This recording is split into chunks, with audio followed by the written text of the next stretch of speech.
All right, Knights of Apollo, welcome back to Total War Attila. Once again, we are playing a pros versus noobs scenario where there's two pros trying to defend against four noobs. But this scenario is unlike anything we've seen before. Now, traditionally speaking, the noobs would attack and their goal is to take the settlement, conquer the settlement. Well, in this scenario, we're playing protect the king and his royal court, where the settlement is not the main goal, but rather for the noobs, it's about killing VIP units.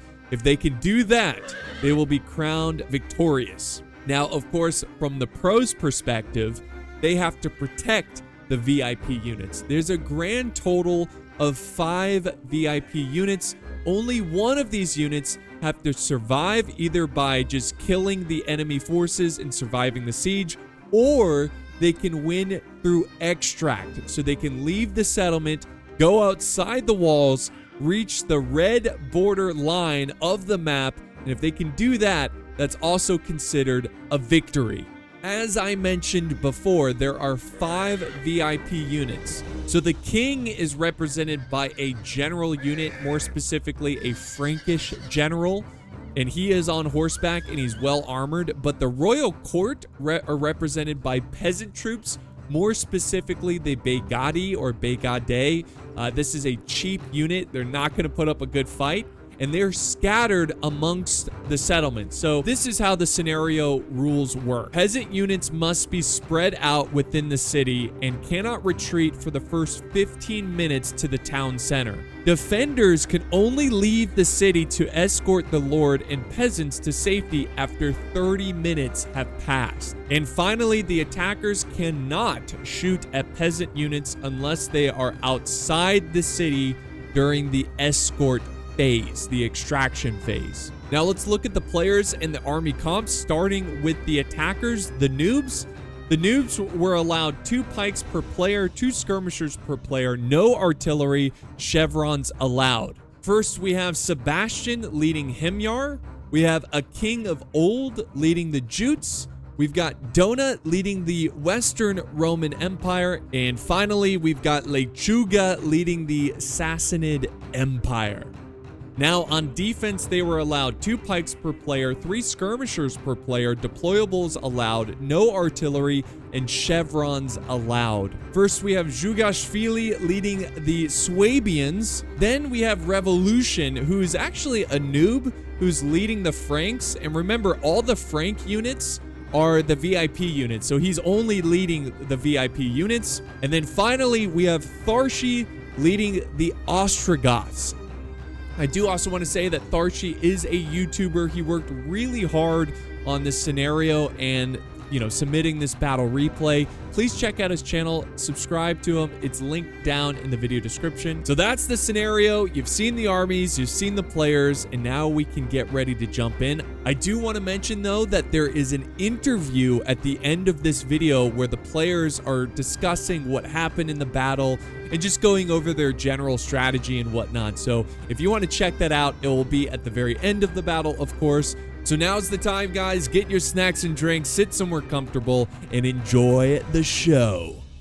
And so the battle begins. The first thing I wanted to do is show you the layout of the VIP units, because obviously, since they can't move for 15 minutes, it's going to be really important that the noobs, the attackers, get in there quickly and try to kill them, because they can't move. They're stuck there. So, and remember, the 30 minutes, once it's 30 minutes, then they can extract.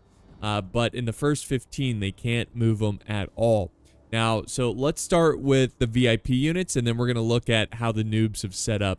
So the king, and remember, the VIP units are the Frankish troops. The king is right here. It's the Frankish general. Can't move for 15. He's right at the victory point. Well protected. Then we have one of the royal court units, which is represented again by the Begadi or Begade. So he's got one here heavily protected by some spears and pikes. We got one out in the open that's not protected at all right here. So this is the second one. Remember, there's 4 of them. And then we have the third one at the opposite corner over here. This is like the eastern side of the settlement. And then finally, we've got another one kind of near the other gate, which is in this little like barracks, this little encampment, which is kind of cool. And that's all the VIP units. So they're going to be, I think 2 of them are well protected. The other 2 are out in the open. So you got to try to, if you're the noobs, you got to try to kill them quickly. Now, the attackers, the noobs, are attacking all sides of the settlement. And the reason for that is because, well, you want to make sure you have a presence at all the gates. Because even though they can't extract until 30 minutes, you want to make sure you have at least, you have it on lockdown. You have it under your control and they can't, you know, use that against you. But it's quite obvious, just based on how the units are deployed here, that the pros are most likely going to extract from the northern gate. Why? Well, this gate is the easiest to hold. It has a very small wall, 2 towers. They've got all this cav and infantry over here. They are most likely going to extract from the north. And it's really difficult to attack. Now, we get the advantage of seeing the entire layout of this settlement. Keep in mind, the noobs, they don't see all the units yet. So they have to get inside the city. They have to get closer to see all these units. But as soon as they see a heavy stack of units in the north, they need to start shifting units to that side or quickly try to take control of this wall. I don't think it's going to happen.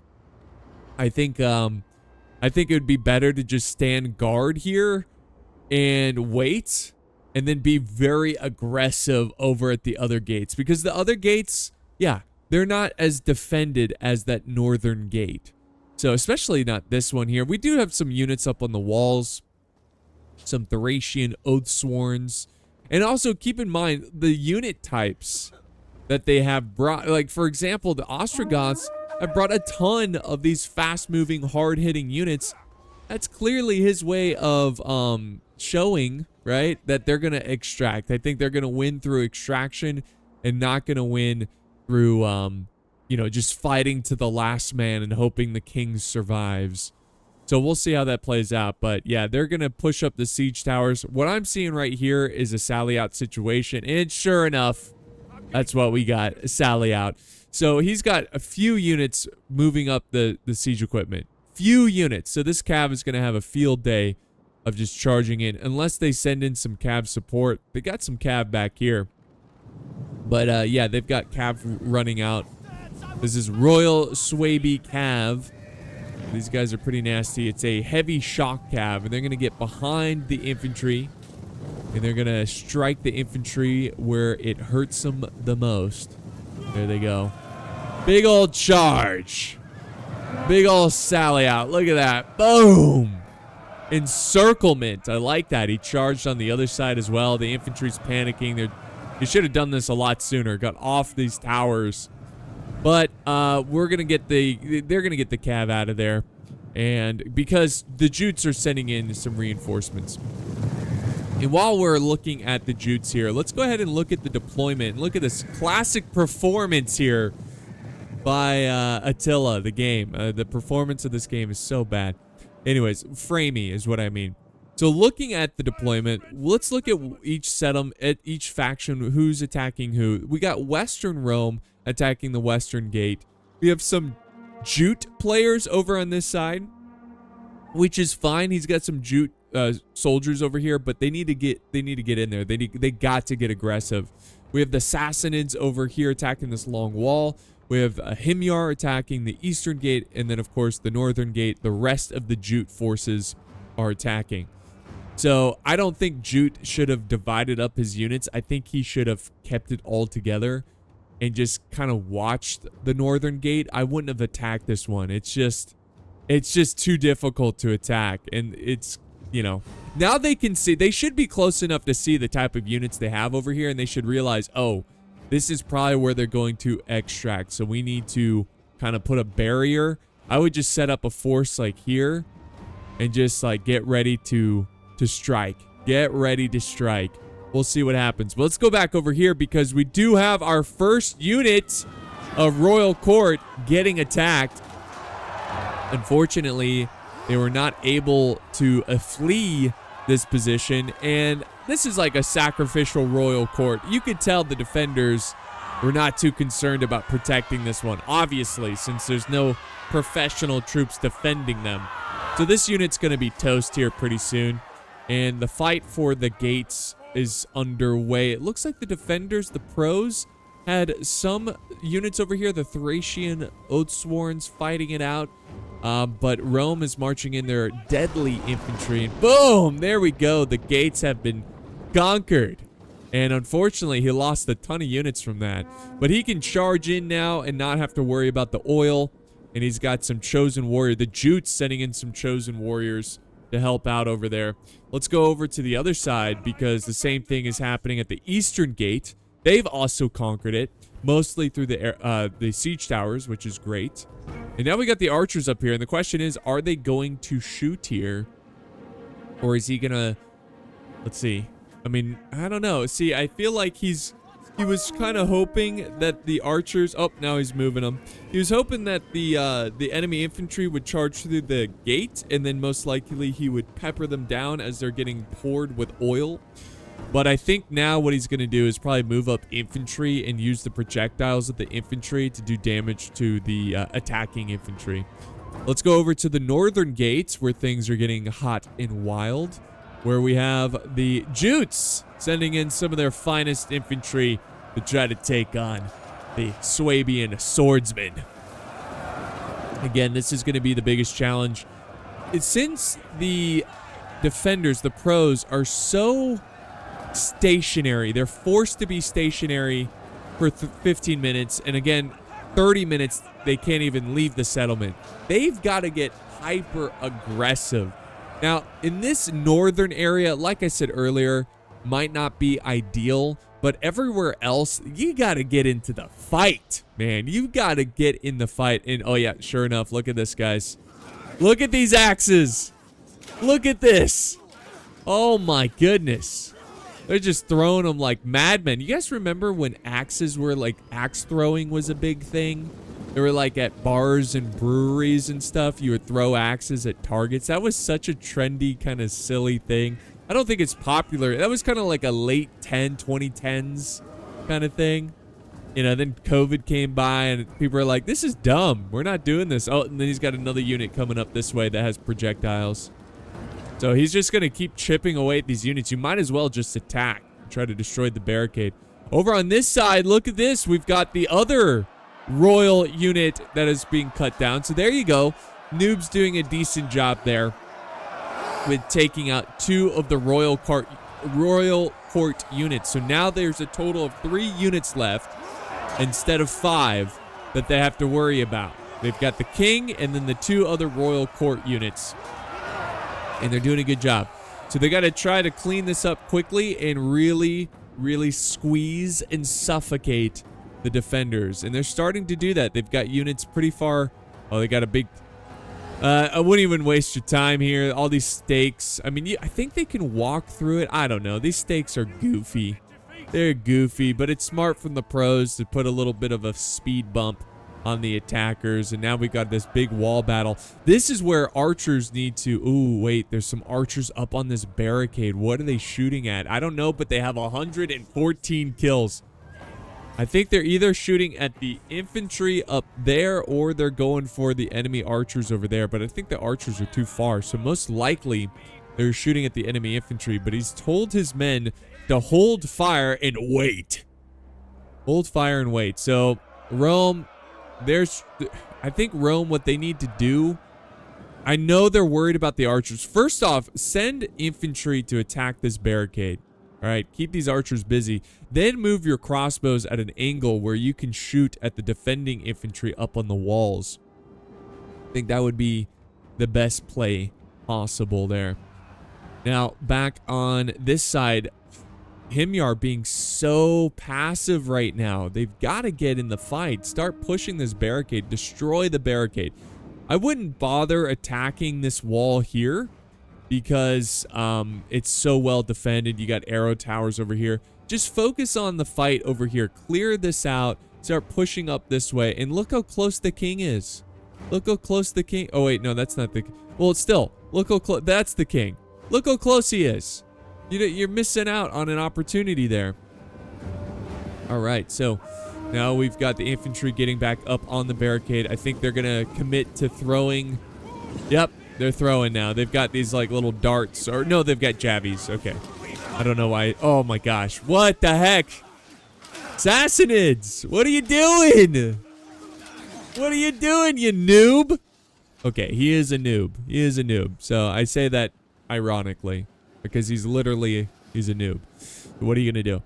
Back this way, more and more. Or, I'm sorry, that's Himyar. Sassanids are attacking over here. Sorry. Sassanids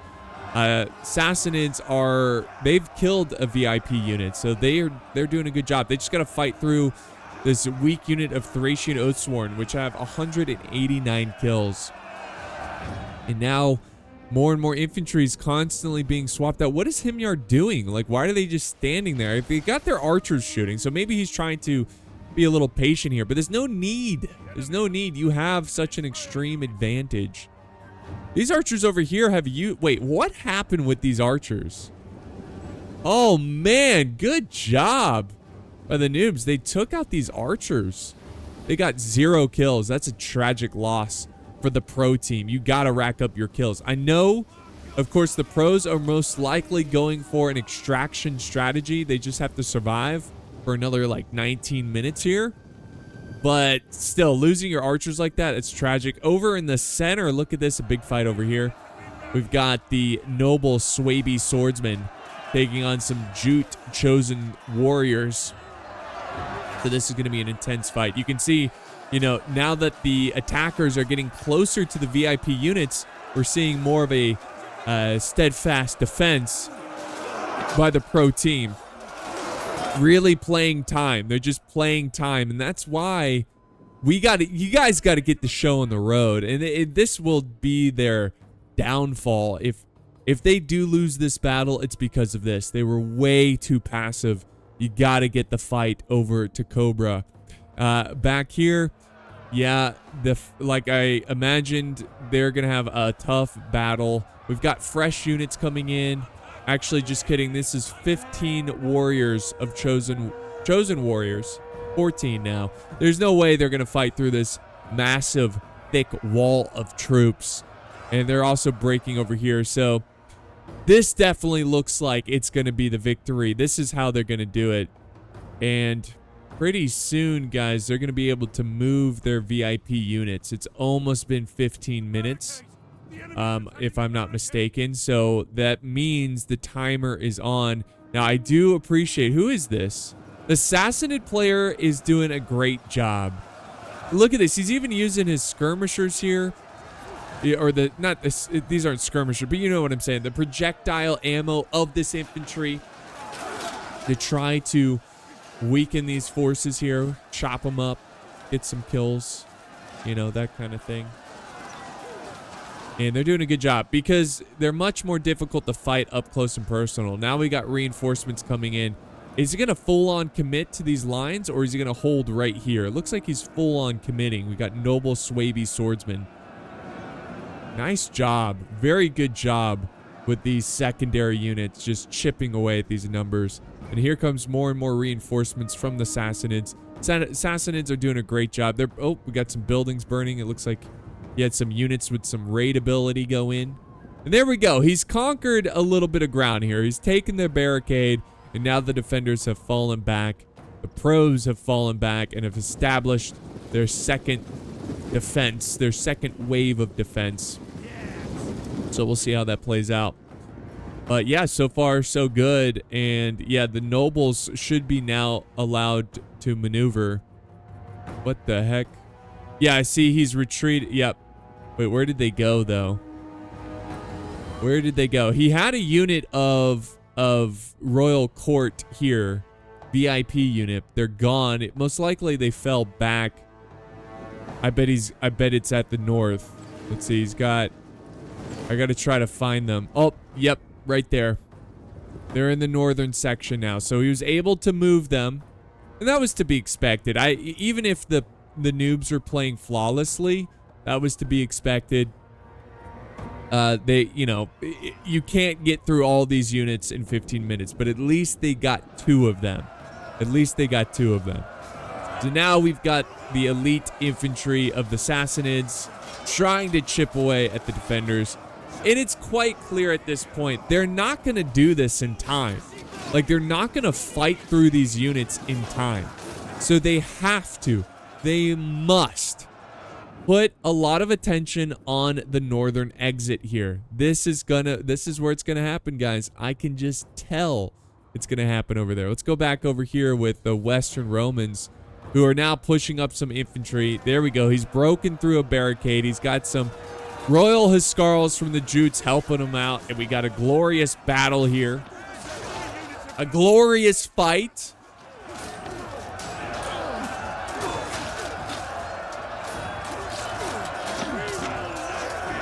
A beautiful fight indeed. Now we got more infantry closing in. And they're still fighting for the walls over here, but it does look like it's starting to turn. The Noobs are taking this. It doesn't really matter though. Obviously you want to get rid of them. That's for sure. But I would be so worried about this section up here. Like, there is the Himyar need to move. Like, all these units here, archers, cav, need to go up here right now. Like, right now. There's about 14 minutes until the VIP units can try to extract. We'll see what happens though. We'll see what happens. So this unit is a fresh unit for the defenders. He's down to 142, but he's going to have to really fight pretty hard here because he's outnumbered. And once the Noobs break through here... Oh, here comes another fresh unit. Look at this. They're not giving up on this position. The pros are not giving up on this fight. The Thracian Oathsworns. They're like, no. Not today. Not today. And they charge in. So they get a little bit of a charge bonus there, so they're going to start racking up kills. That's going to be a tough fight for the Noobs. They got to send more and more reinforcement. Rome should send... Wait, why doesn't Rome... Oh, the stakes here. The stakes. I was going to say, why doesn't Rome just run through here and support? Just muscle it. Muscle it. Send more and more units. Get like 2 strong units attacking this spot at a time. 2 strong units, because if you can break through that, then you can cut through the street and support your ally over here, and then you can start attacking the main center point. But I'm watching this exit here. I'm watching it, and I noticed that the Jutes have some units. Are these guys considered? Yes, they are hidden. They are hidden, so I think he's going to do a surprise attack, but why with infantry? Why with infantry? The king is going to be very easily able to maneuver. We got some cav hiding over here. Okay, so he's kind of got this strategy. I think they need more, though. I think they need more units over here just to secure an escape, like avoid an escape. You know, because all this cav is going to come out and keep all these enemy cav units occupied. And the king's just going to slip right on through. So they need to send more cav units over here. Stat. They got a little bit of time. They might do it eventually. All right, we got archers breaking here. They have 168 kills. They're fighting to the brutal end. And then we got the noble Swaby swordsmen. They're down to 33 men. And that's what's left. A tiny thread holding back such a huge force. Good to see Rome actually sending in a massive force, but I hope they send over reinforcements this way to aid their teammate, because... Okay, we do have Rome sending over troops helping out the Sassanid Empire, but he needs to send more. We got more units from the Sassanids. Himyar has been so passive right now. So freaking passive. It's getting under my skin a little bit. He needs to get his troops fighting. Get his archers in range and shoot at these pikes. Get his cav over to the northern side, because we're down to 10 minutes, guys. And look at how he's moving all his forces. They're going for the extract. They are going for the extract. Now is the time to send over reinforcements to help the northern side, to keep them contained. See if they do it. He's got Nordic Spearmasters. This is from the Jutes. They're going to confront the pikes. That's going to be a tough fight. He's got He's got spears and pikes stacked together, so that's going to be very difficult to break through. But hopefully these swords run through here and attack. Oh my gosh! Oh my gosh! What a break! Oh yeah, they've got to send in. They got to send in a flanking unit. Rome, send a unit down there. It would take like 30 seconds to just charge down there and get behind all these units. It would be so easy. And I like how they're leaving the king here. You know, letting them think that, oh, look how close you are to the king. But as soon as he's able to, he's going to be... Oh, look. Okay. What the heck happened there? It was a little bit of a sally out. Sorry, it's focused on other parts of the battle. A little bit of a sally out. And they charged up their infantry. So, okay, they're going for another attack. They're going for another attack. I guess the mindset is, hey, let's kind of block this path. But they got to get more reinforcements up here. They have to. They must. Because time is running out. Now we got infantry charging in. Oh my gosh, these spears are going to get decimated. They're going to get absolutely crushed by the pikes. They need archers. Yep, they got archers over here. But they're kind of stuck behind these stakes. Can they walk through? They're trying. They're certainly trying. And yeah, he's not sending infantry to support this side. Now, he does have a unit here watching the flank. But reinforcements have come in from the Sassanids. And once again, they're on the verge of cracking this area. And here comes that reserve unit. They're going to charge in as well to just really keep them fighting. It's like he's dangling like a carrot on a string above, you know, in front of the noobs. Keeping this king unit so close. It's like, ah, it's so close. So close, but yet so far away. And remember, they can't use their archers to shoot at VIP units. They cannot. And now, look at this. The Jutes, they're going to try to take the gate. They need more units, though, and they have 0. And the Himyar need to send their lancers up this way. Because you know... what other gate? All the other gates are under control of the noobs. So in terms of extraction, keep all the cav over here to prevent any kind of extraction. Ooh, they're starting to run out of time, man. Himyar. Himyar! And what you could do, too, if you're out of ammo with your archers, what you can do is just send up units like this who have skirmish ability and just skirmish them down. So does Himyar have... Actually, I'm looking at Himyar. I don't see any units with skirmish ability. He's got the archers. That's it. So they're going to need some help. Maybe, is this... Yeah, maybe the Sassanids should send some units to start chipping away at this unit over here. But this would have been... This is interesting because you have a dynamic here where you have the main attacking force attacking this side, right? This is like the southern side. But the northern gate is being defended by the cav. So this is certainly like, oh no. Please tell me, no, what is the cav doing? Are these camels? Doesn't matter. Get them all, Desert Warlord. Get these guys over to the north. Now! Stat! All cav units, all of them, even including generals, should be on that north side right now. Absolutely should be in the north side. The infantry can handle this defense, okay? They can handle it. And look at, they've actually put a little dent into these spears. Is it because the archers are firing? Like, what's going on? Oh yeah, they've got crossbows. Excellent. Rome. Just stop attacking. Get out of the way and let the crossbows shoot. Let the crossbows do the damage. Looks like they're holding fire. They have 128 kills. So they're certainly trying. Boom, there they go. They can't really shoot, though, when they keep charging in infantry like this. Dude, stop charging pikes when you have crossbows. Oh, do we have a flanking unit? Yes, Royal Huscarls. Yes. Finally, they're using this flank to get around and attack these pro units. Oh, but there's a cav unit coming. Yeah, just plug the gap. Just plug it and send another unit in. Oh. Okay, that was actually a smart move. You got their attention.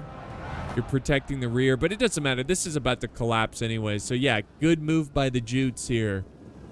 Good move. And they're attacking swordsmen with their axes. That's a good matchup. Now, why are these guys holding the gate right here? Like, this cav really... Wait, is this infantry up here? Look it. We got some Oathsworn up here. That's funny. And then the infantry's like facing them. Just charge up there. Just go up there and fight them. Go up there and fight them. But yeah, this cav, they're starting to run out of time. They need to shift to the north. They got to shift to the north. Look at, they're preparing for extract. They are prepared. Oh. Okay, Swabian nobles going in first. Where's the king? The king is right here. The Frankish general. And he's got his body... The royal Swabian cav is his bodyguard. All right, so they've broken through. There's a deadly courtyard here. This little beautiful little section of the settlement. And he's getting ready to attack the next wave. We've got the axes of Swaby fighting it out. They have to desperately cut through these defenders to get to the king. They must. They must. But this is it. All right, it's been 30 minutes. Not yet. Not yet. The Frankish general. Look at, there they go. And see, this is what I'm talking about. They don't have enough cav. They don't have enough cav. And Himyar's just like chilling over there with this cav. Yo, get some cav up in here. Get some cav over there. We've got this cav unit too. Rome could send some support. You got to get over there. Oh yeah, it's done. It's done. Look at this. It's over. It's so over. They cannot contain this cav. And I think they're 40 seconds. Oh, there goes the king. There he goes. He's running. We're going to get the perspective of the king here as he runs through. I guess it hasn't quite been 30 minutes. The whole unit has been destroyed. It's hard to tell because we have like the replay time. But for them playing live, the time is going forward. Enemy units have So here we go. And there goes the king. There he goes, along with his nobles. You can see the noble court here.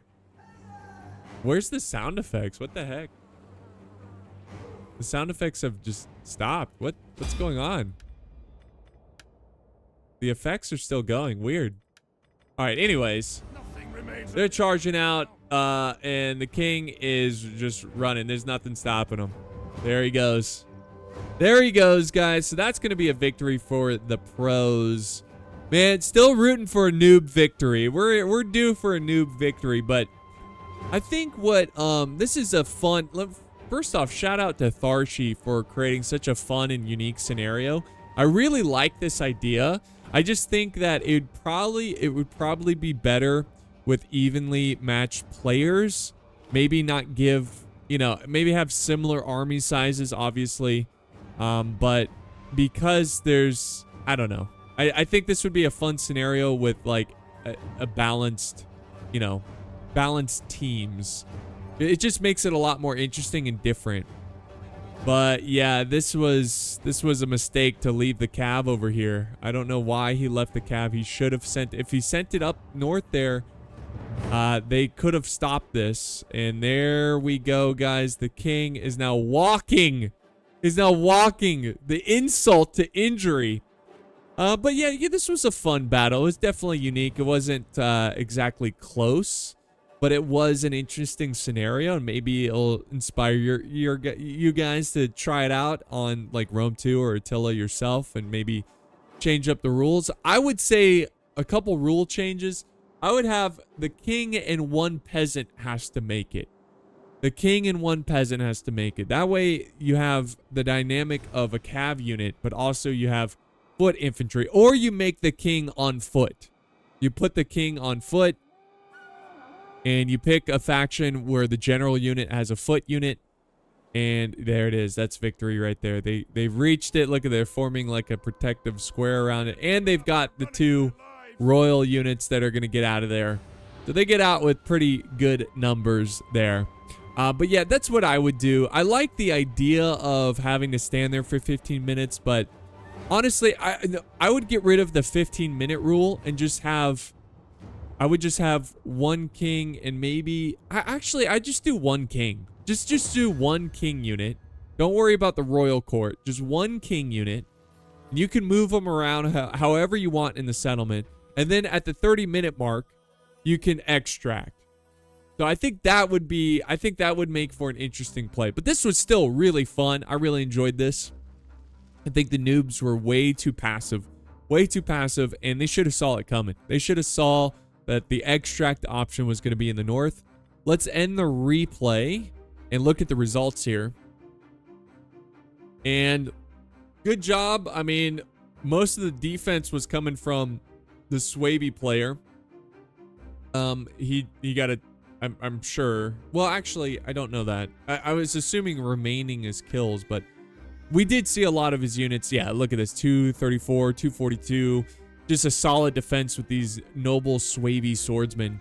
So, good job there. And Tharshey was going to be the extract player. That's just what I see here. All the cav... Compare that. There's some cav here. Don't get me wrong. Swaby helped out with the extract, but all these, like, hard attacking units. He's got some defensive units. The first 4 are defensive, and the archers, but everything else was all about the extract.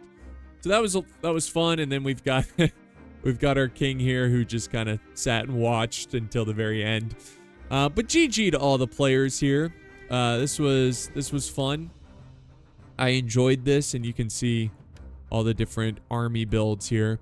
What do you think the noobs could have done better here, guys? Do you think they were just too passive? I mean, I think it was a lack of situational awareness. I think they just weren't aware of the northern side. But let's hear, since we have the interview, we have a little dialogue here. Let's see what the noobs and the pros have to say in their little discussion. Okay, guys. Why did you all not stop us? The Himyar player had 3 cav. Assassinate had 1 cav plus general, that's 2. And then okay, so you're pushed in. You see the time is hitting 30, right? So we're gonna push out soon, right? Like, we told you we're gonna...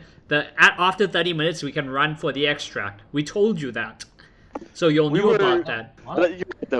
We should have defended more. I agree. Yeah. So no. So okay, what I don't understand is, okay, fine. Like, as it was, right? The minutes we pushed out, and you guys saw the side we pushed out of, because we did try to consider like going through the left or the right maybe and cutting through infantry if possible. But then we like, nah, the back looks the best, so we went there. We saw King had a lot of defense, but we cut through him, right? But at the minute he saw that, did he not say, guys, they're pushing out the back, come help? We did. Yeah, no, he did. We were sending cav out. Because I special cav sending over there. So I saw the assassinate sending 1 of the Gavin Aspar, right? That was you, which is fair enough, but Gavin Aspar are slow, 45 speed. Himyar was sitting there with 3 cav looking pretty.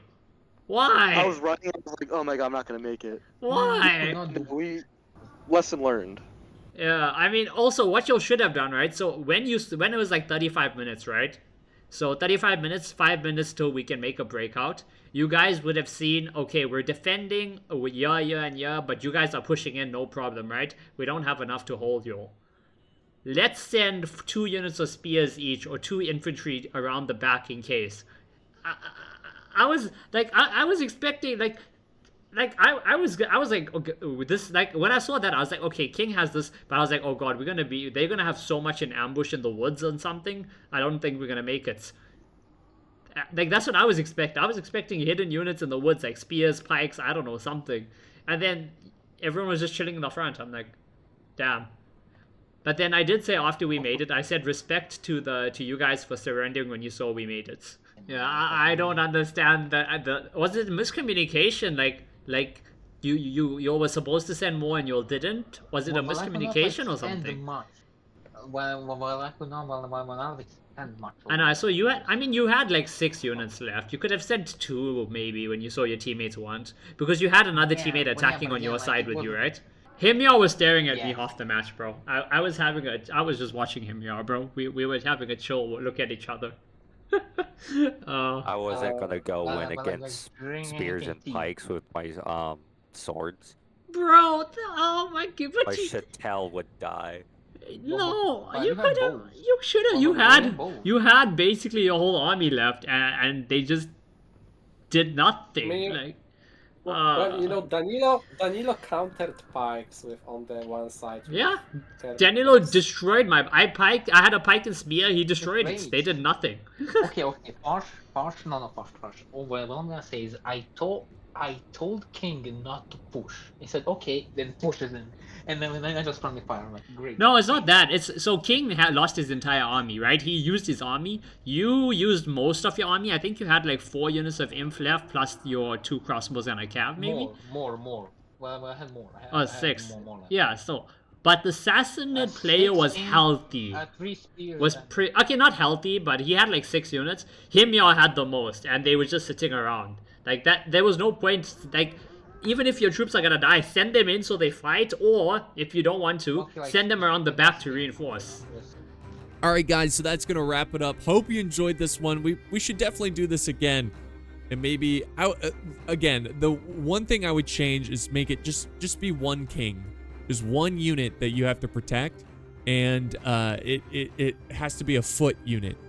I don't know. We'll see. I'm curious what you guys have to say, but this was fun. I hope you enjoyed the creativity of this battle, even though it wasn't super close. It was fun. Hope you enjoyed, and guys, I'll see you next time on the battlefield.